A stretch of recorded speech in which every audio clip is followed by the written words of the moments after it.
It is a dreary cell of stone, cold and moist as a vault sheltering the insects, mildew matted on the walls, and rats scampering in and out of shadow, and frightful screams operating like echoes through the torch-lighted walks. So just picture yourself going through this as a woman, not as a soldier or a hard criminal. Simply a woman who happens to be guilty of little to nothing more than poverty or suspicion or being in a place she should not have been or at a time she should not have been there. Prison was not the medieval world as we imagine it now. There were no sentences with steady routines that lasted long-term. The purpose of the prisons was mainly to be holding grounds, somber relay stations for those awaiting trial, sentence, or ransom. So to women, these were especially hellish places. Not only were they regarded as criminals, but they were also valued as moral degenerates who deserved neither respect nor protection. So it is time to take a glimpse of the dreadful truth about women who were locked into the iron ramparts of medieval justice. It is important first of all to comprehend that always the prisons of the Middle Ages were not organized to take into consideration the needs of women. The majority of jails in terms of castle dungeons, city gaols, and ecclesiastical lockups were male only. Female prisoners had little or no proper facilities. When women were jailed, they were shoved in together with the men. And it did not matter which crime or how weak a female was. The result of this cohabitation was usually gruesome abuse in the form of being physically and sexually assaulted was common. A legal historian Barbara Hannawalt writes that in 14th century London jailers regularly extorted sexual favors in return for food, water, or even latrine privileges. The jailers in most instances posed more of a threat than the crimes with which the women had been charged. Who were those women? As opposed to the common popular images, the majority of female inmates were not witches or traitors, but were peasants, widows, or vagrants. Most of them were arrested for stealing bread, a piece of cloth, or some firewood. Others were charged with prostitution, heresy, or non-payment of debt. It is important to mention that the law in medieval times treated women as guarded by men, either husbands, fathers, or lords. What happened when a woman walked out of the roles prescribed to her?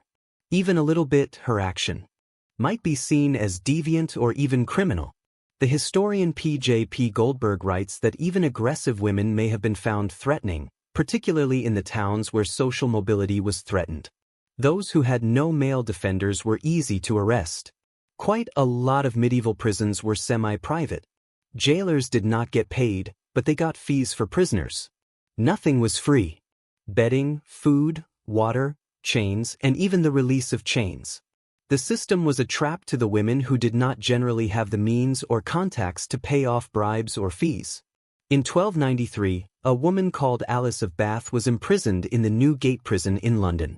Her crime, she had already taken a little and was unable to pay for it. Her family was not influential and she was chained so that they could not feed her for days but could only sleep in a sitting position. It was not an extraordinary case when she suffered. Even the noble women were not spared. Duchess of Gloucester Eleanor Cobham was charged with suspicion of witchcraft in the year 1441 and she was immorted under harsh conditions initially in the Tower of London and later transferred to the secluded island and remote castle in the Isle of Man known as Peel Castle.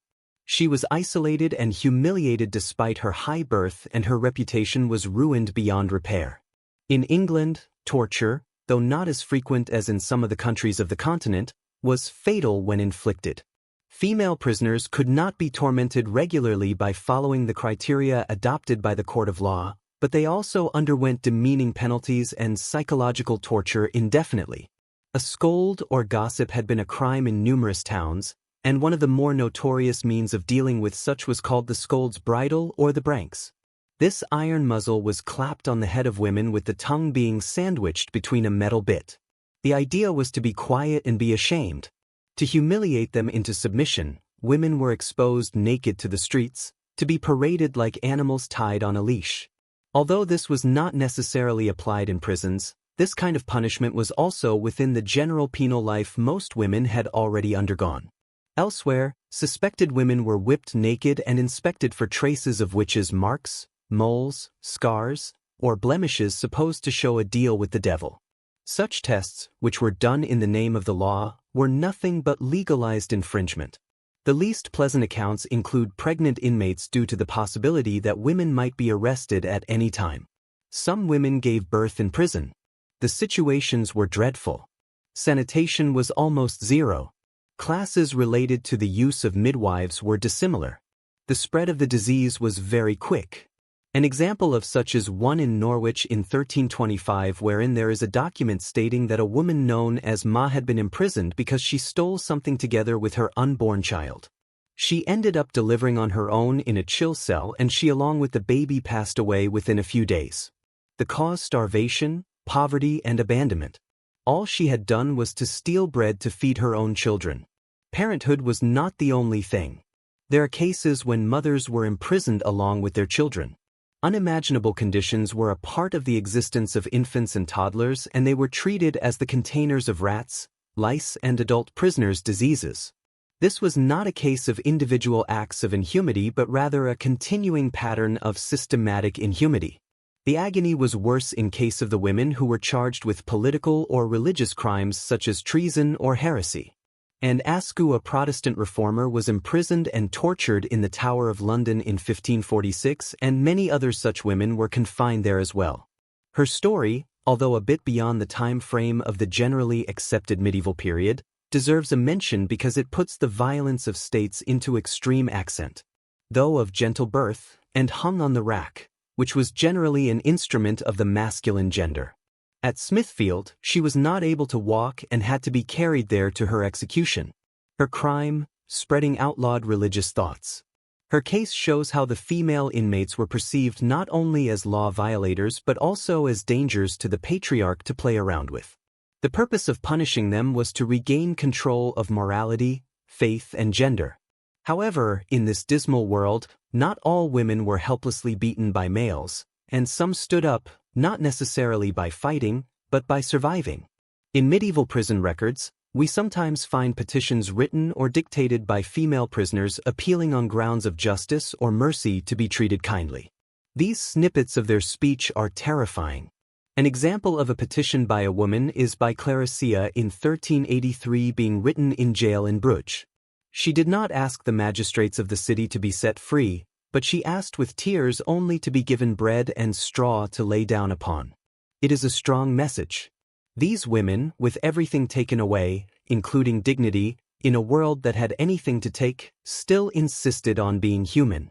Reforms started to appear in the late Middle Ages and the early stages of the Renaissance. Certain prisons were directed to segregate men and women. Voluntary organizations, mostly religious, aimed to be able to feed or advise female prisoners morally. The primitive notion of prison as rehabilitation even started to be formed. These were, however, very small and not consistent changes.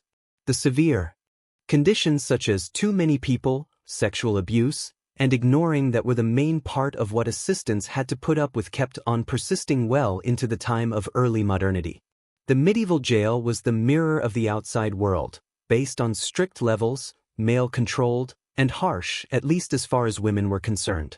It was rather cruel, lacking personal freedom, without safety, and being regularly insulted.